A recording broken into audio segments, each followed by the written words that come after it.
Nous sommes maintenant au petit b qui porte sur les types de VIH. Donc nous retenons qu'en réalité, on a deux grands types de VIH. Il y a le VIH de type 1 et le VIH de type 2. Donc, c'est les deux grands types.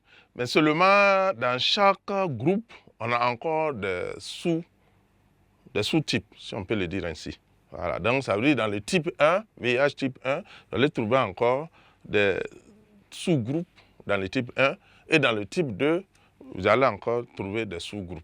Donc, on retient notamment ces deux types-là, VIH type 1 et VIH type 2. Et nous retenons aussi que le type 1 est plus contagieux. Voilà, le VIH de type 1 est plus contagieux.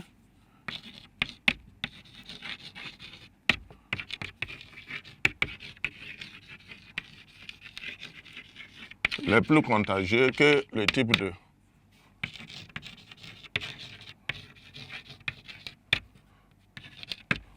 Et ce que nous pouvons aussi ajouter par rapport à ce type-là, un séropositif qui a le type 1 et qui demeure avec le type 1, il va évoluer plus lentement vers la phase sida que quelqu'un qui a le type 1 et qui s'infecte avec le type 2. Voilà. Donc, quand vous avez les deux types dans votre organisme, vous allez aller vite vers la phase maladie, la phase sida, que lorsqu'on est insulté. Parce que les deux types ils vont entrer en compétition. Voilà, ils vont entrer en compétition et généralement, quand ils rentrent en compétition, ils vont avoir tendance à être plus virulents, plus agressifs. Et ça va toucher énormément le système immunitaire, ce qui peut donc aggraver la maladie et bien sûr, le patient peut aller rapidement vers la phase sida, voilà, qui est la phase séropositive et à la phase sida. Mais je pense qu'on va revenir sur ces détails-là tout de suite. Voilà donc ce qu'on peut dire. Donc on va passer au petit 2 qui va porter sur le système immunitaire donc, face au VIH. Donc petit 2. Le système immunitaire.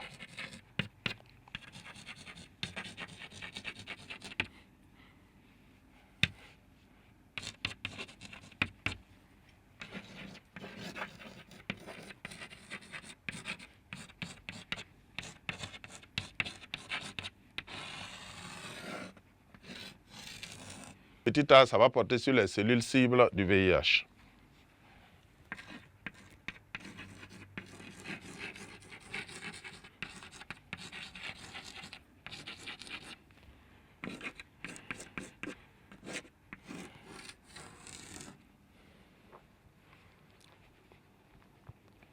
Donc, les cellules cibles du VIH sont notamment les lymphocytes T4.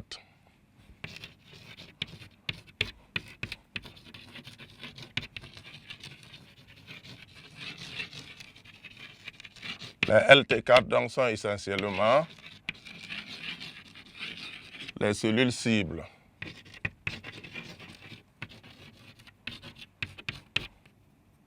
Du VIH.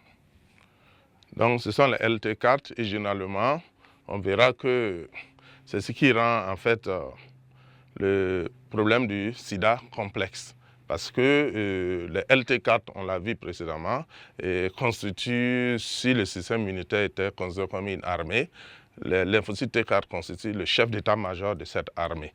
Et si le chef d'état-major d'une armée est ciblé par des ennemis et que surtout il a atteint, vous voyez que ça va affaiblir la défense. Donc c'est ce qui se passe en réalité parce qu'en infestant et en détruisant les LT4, ça va énormément affaiblir le système immunitaire qui ne pourra plus défendre correctement l'organisme. Et d'où les problèmes des maladies opportunistes et autres au niveau du VIH. Donc nous retenons donc que ces LT4-là constituent la cible principale donc, du VIH. Nous allons passer au petit B, qui porte sur le mécanisme de développement donc, du VIH-Sida dans l'organisme.